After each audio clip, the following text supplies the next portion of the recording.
The portrait of A lady का first part आपने पढ़ ही लिया होगा, देख लिया होगा। अब उसका ये सेकंड पार्ट है, आगे का देखिएगा। आप उसे देखने के बाद ही जब इसे आगे देखेंगे तो स्टोरी पूरी समझ में आएगी। कोई खुशवंत सिंह फिर बता रहे हैं कि my grandmother always went to school with me. मेरी दादी माँ हमेशा मेरे साथ स्कूल जाती थी।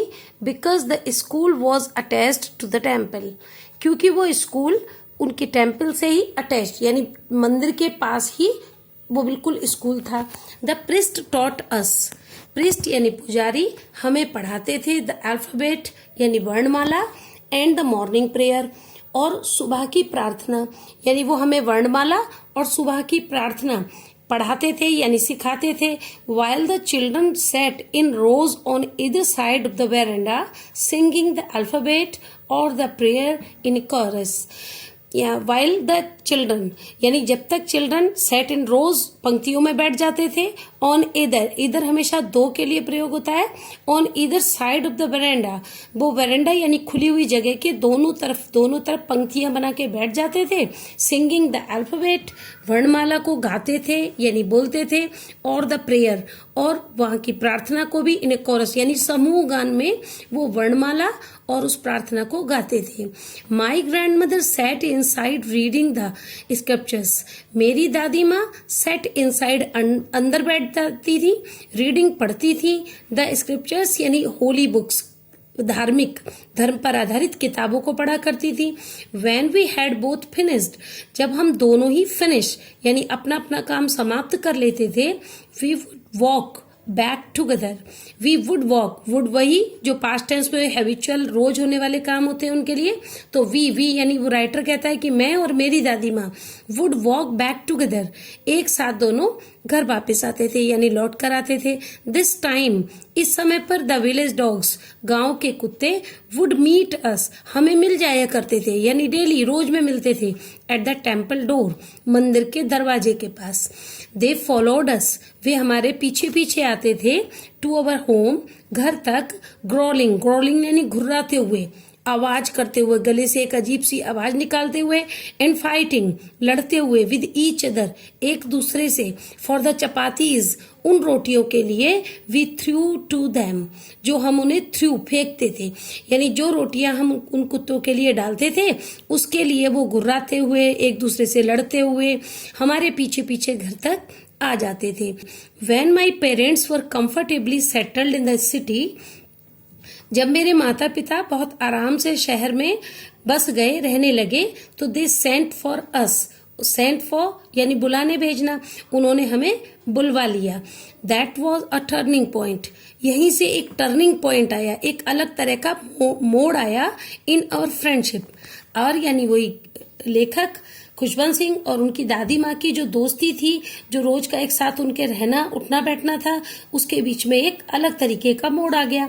Although we shared the same room, यद्यपि हम एक ही रूम को शेयर करते थे यानी एक ही साथ वहां रहते थे। My grandmother no longer came to school with me, अब मेरी दादी माँ मेरे साथ में वहां मेरे साथ स्कूल तक नहीं आती थी। आई यूज्ड टू गो, वही वुड और यूज्ड टू यही पास्ट टेंस में हैबिचुअल एक्शन के लिए। तो I used to go to an English school in a motor bus, क्योंकि मैं वहां गांव की तरह से तो नहीं जाता था क्योंकि शहर में आ गया था, तो मैं एक मोटर बस से एक इंग्लिश स्कूल में जाया करता था।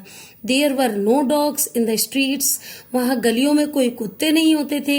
And she took to feeding sparrows, इसलिए वो मेरी दादी माँ फीडिंग माने खिलाती थी स्पैरो चिड़ियों को, पक्षियों को। इन द कोर्टयार्ड, उस खुले हुए आंगन में। ऑफ आवर सिटी हाउस, हमारे शहर के घर के खुले हुए आंगन में जो चिड़िया आती थी, स्पैरोज आती थी, उनको वो वहां पर खिलाया करती थी क्योंकि वहां गली में कुत्तों को खिलाने वो नहीं जा पाती थी। As the years roll by, roll होते गए मतलब बीतते गए, जैसे जैसे वर्ष बीतते गए। We saw less of each other, अब हम एक दूसरे को देख पाना मतलब मिल पाना, हम एक दूसरे से बहुत कम ही मिल पाते थे, पहले की तरह नहीं मिल पाते थे। For some time she continued to wake me up, कुछ समय तक तो वो लगातार मुझे उठाया करती थी। Get me ready for school, school के लिए तैयार करती थी। व्हेन आई केम बैक, जब मैं वापस आता था, शी वुड आस्क मी, वो मुझसे पूछती थी, what the teacher had taught me, teacher ने मुझे क्या पढ़ाया, जैसे कि वो पहले पूछती थी गांव में। आई वुड टेल हर, मैं उन्हें बताया करता था, इंग्लिश वर्ड्स, अंग्रेजी के शब्द, and little things of western science and learning, यानी पाश्चात्य विज्ञान की, ज्ञान की और छोटी छोटी चीजें बताता था। The law of gravity, gravity का जो गुरुत्व का नियम होता है वो, आर्किमिडीज का प्रिंसिपल यानी आर्किमिडीज का सिद्धांत, द वर्ल्ड बीइंग राउंड, ये संसार पूरा पृथ्वी गोल है, ईटीसी। इस तरह की बातें जो वो स्कूल में सीखते थे लेखक, वो आके अपनी दादी माँ को बताया करते थे। दिस मेड हर अनहैप्पी, ये सब चीजें उनको अनहैप्पी कर देती थी, यानी वो ये सब सुन के खुश नहीं होती थी, दुखी हो जाती थी। She could not help me, वो मेरी मदद नहीं कर सकती थी। विद माई लेसन्स, इस तरह की जो लेसन होते थे, पढ़ाई होते थे, इसमें वो मेरी कोई मदद नहीं कर सकती थी। She did not believe in the things, वो उन चीजों में विश्वास नहीं करती थी। They taught at the school, English school, जो पढ़ाई जाती थी मुझे उस इंग्लिश स्कूल में। एंड वॉज डिस्ट्रेस्ड, और थोड़ा परेशान, दुखी हो जाती थी। That there was no teaching about God and the scriptures, कि वहां पर कोई भी भगवान और स्क्रिप्चर्स यानी होली बुक्स, धार्मिक पुस्तकों के बारे में वहां कुछ नहीं पढ़ाया जाता है। वन डे आई अनाउंस्ड, एक दिन मैंने अनाउंस्ड किया यानी घोषणा की, यानी मैंने बताया, that we were being given music lessons, कि हमें वहां म्यूजिक लेसन्स भी दिए जा रहे हैं, यानी संगीत का ज्ञान भी वहां दिया जा रहा है। शी वॉज वेरी डिस्टर्ब्ड, वो बहुत परेशान हो गई। To her music had lewd association, क्योंकि उनका मानना था कि संगीत का संबंध बहुत ल्यूड यानी अशोभनीय, जो अच्छा नहीं लगता है, उस संगति से संबंधित है, यानी उनके जैसे लोगों को संगीत नहीं सीखना चाहिए।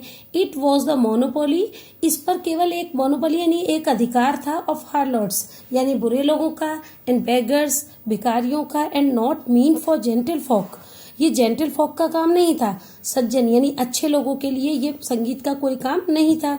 शी सेड नथिंग, उन्होंने कुछ नहीं कहा, बट हर साइलेंस मीन्ट, लेकिन उनके चुप रहने का मतलब था डिसअप्रूवल, यानी उनकी इसमें नाराजगी थी। She rarely talked to me after that, उसके बाद में वो मुझसे रियरली बहुत कम ही, कभी कभार ही बातचीत किया करती थी। When I went up to university, जब मैं विश्वविद्यालय गया, I was given a room अपन, मुझे अपना एक अलग कमरा दिया गया, यानी मैं वहां से अलग हो गया। The common link of friendship, जो एक सामान्य हम दोनों के बीच में बात थी, दोस्ती की, वॉज स्नैप्ड, वो अचानक टूट गई, कट गई।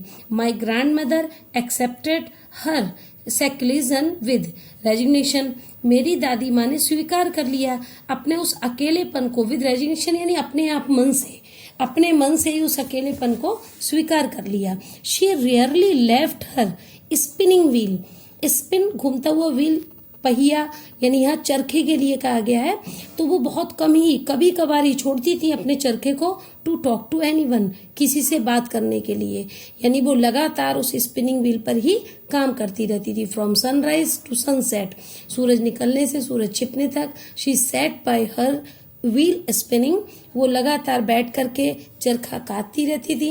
एंड रिसाइटिंग प्रेयर्स, और अपनी वो प्रार्थना बोलती रहती थी। ओनली इन द आफ्टरनून, केवल दोपहर के समय, she relaxed for a while, वो कुछ देर के लिए आराम करती थी।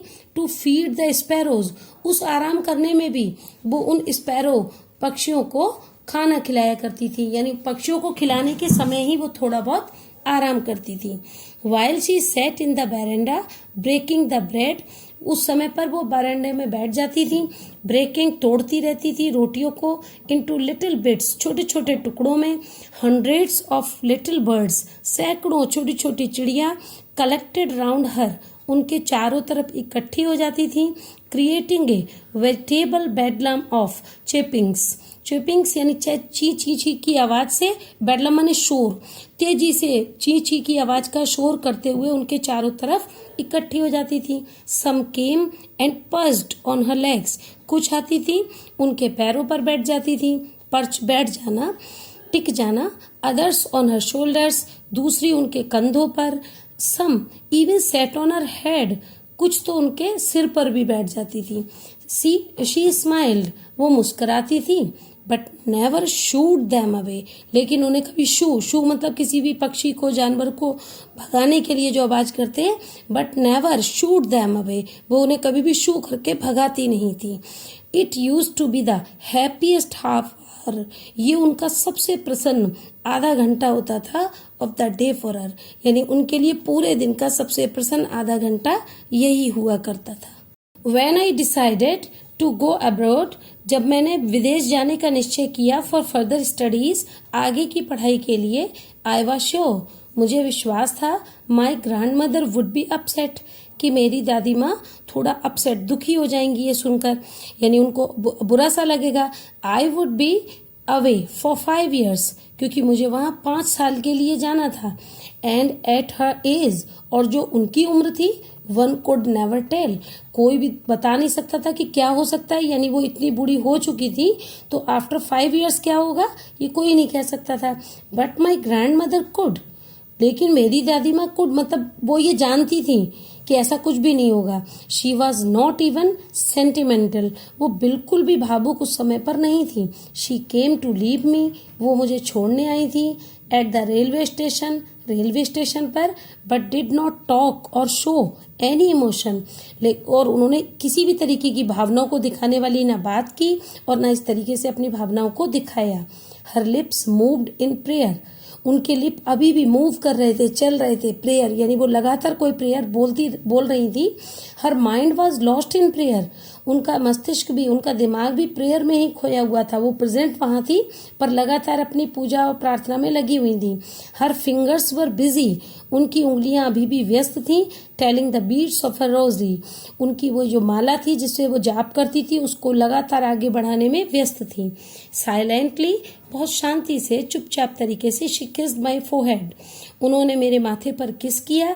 एंड व्हेन आई लेफ्ट, और जब मैं वहां से गया, अलग हुआ, आई चेरिज्ड, मैंने बहुत खुशी सी महसूस की। द मॉइस्ट माने नम, इम्प्रिंट्स माने वो छाप, एज परहैप्स शायद, द लास्ट साइन एक अंतिम संकेत of physical contact between us, हम दोनों के बीच जो शारीरिक रूप से, यानी एक दूसरे को फील करने वाला जो वो कॉन्टैक्ट हुआ था, उसको, उनके उस अंतिम, उस साइन के नम छाप को मैंने अंदर ही अंदर बहुत महसूस किया, संभाल कर रखा।